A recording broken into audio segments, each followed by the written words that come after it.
diskusi titik temu, nggak terasa kita sudah hampir di penghujungnya. Eh, saya ini apa namanya ke Mas Indra dulu. Mas Indra tadi menyinggung soal alokasi anggaran itu ada 600 triliun untuk Per tahun ya. pendidikan per tahun. Begitu. Nah, dengan anggaran yang begitu besar, mestinya kan kualitas pendidikan kita ini udah makin baik dong.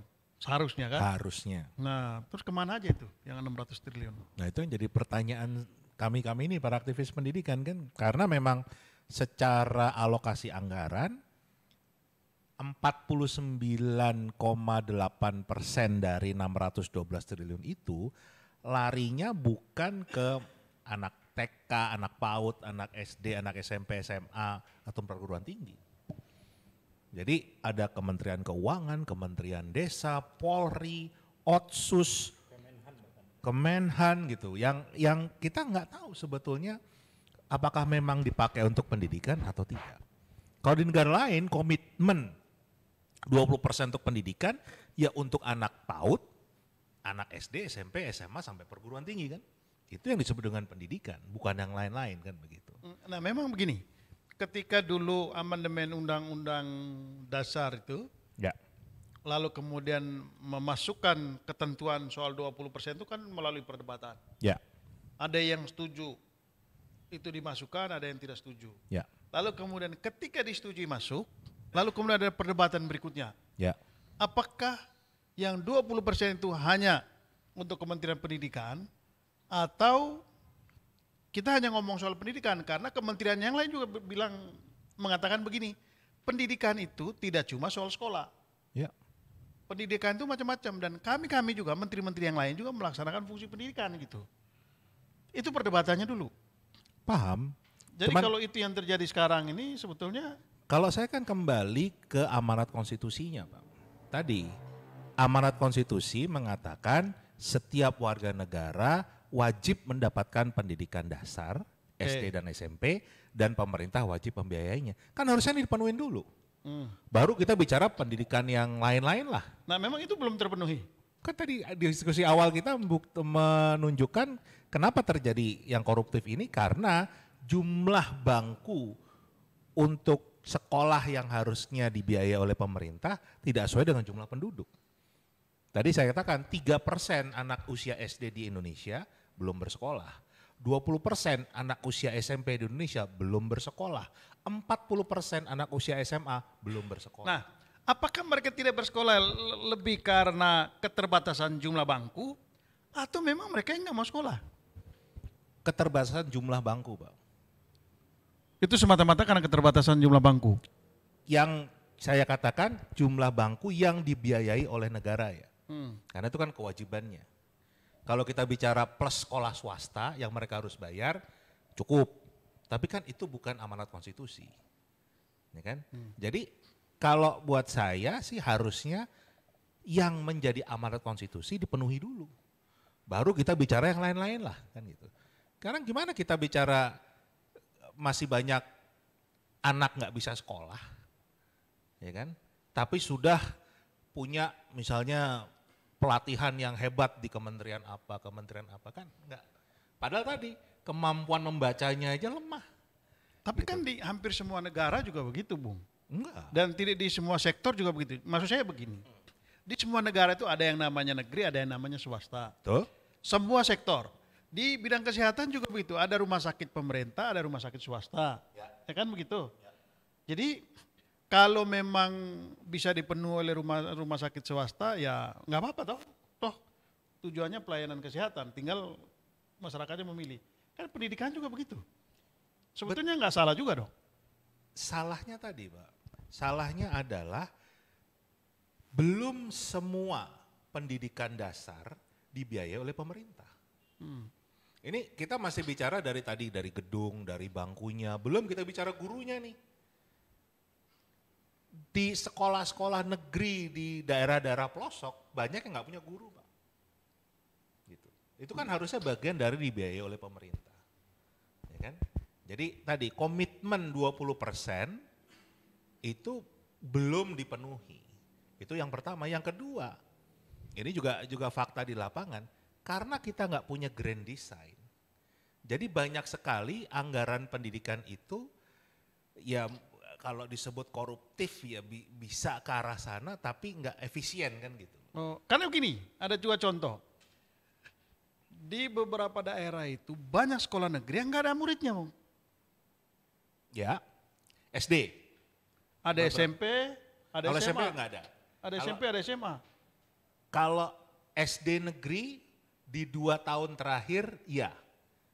Tapi kalau SMP negeri masih kurang, SMA, SMK negeri jelas sangat kurang. Gitu. Tapi ada di apa namanya beberapa daerah yang saya tahu justru muridnya nggak ada. Makanya SMA loh. Nggak mungkin. Kalau SMA negeri kekurangan murid itu nggak mungkin, Pak. Nggak mungkin ada. SMA swasta, ya. Kalau SMA negeri nggak mungkin kekurangan murid. Oh gitu ya. Ya. Kalau SD sekarang sudah mulai berkurang. Kenapa? Karena tadi masalah mutu. Banyak orang tua yang merasa lebih baik saya nyokolain anak saya di swasta.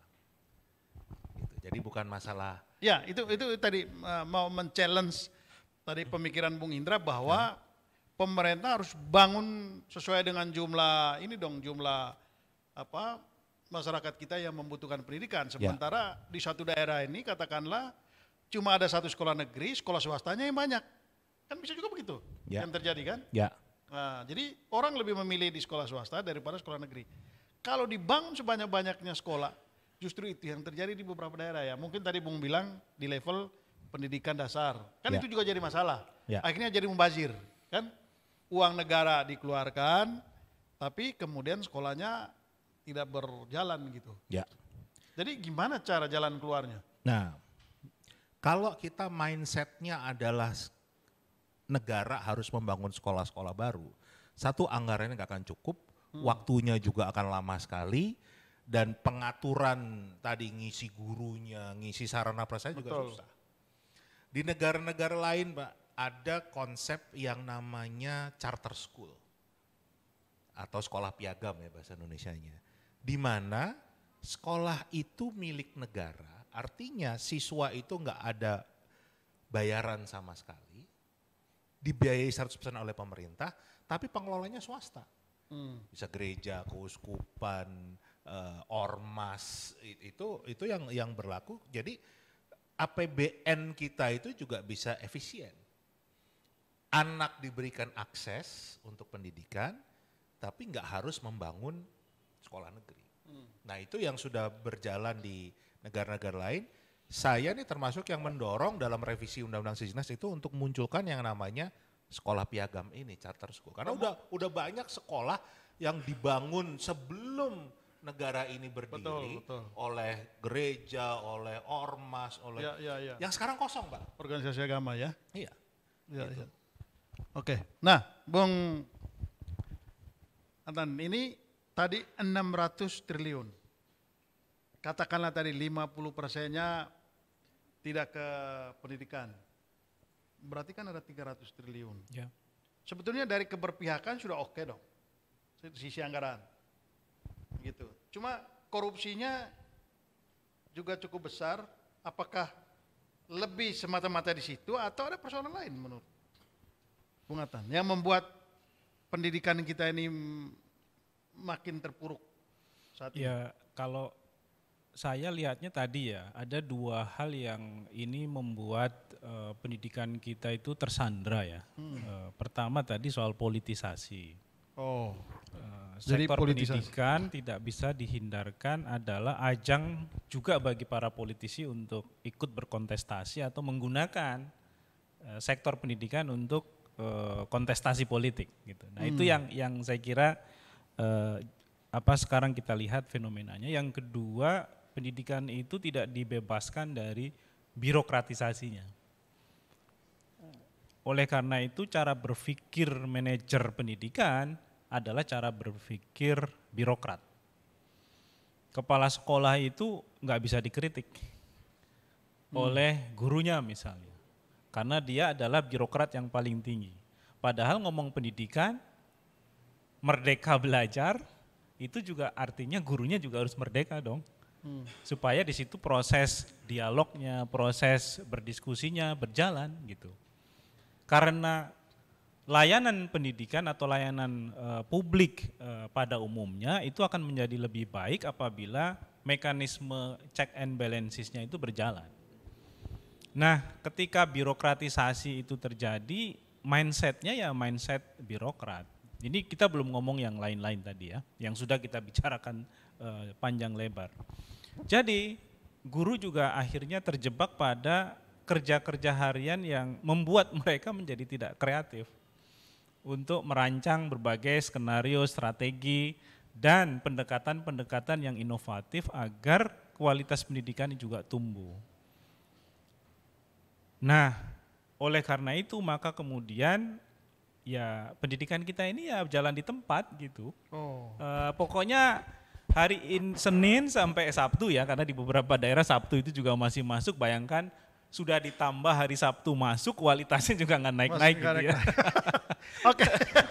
Oke, mungkin ini serba salah. Jadi ada isu yang berhubungan dengan betapa korupnya ya, ekosistem pendidikan pada level kebijakan, juga ada hal-hal yang berhubungan dengan persoalan-persoalan lain yang membuat kultur pendidikan kita ini tidak merdeka sebenarnya.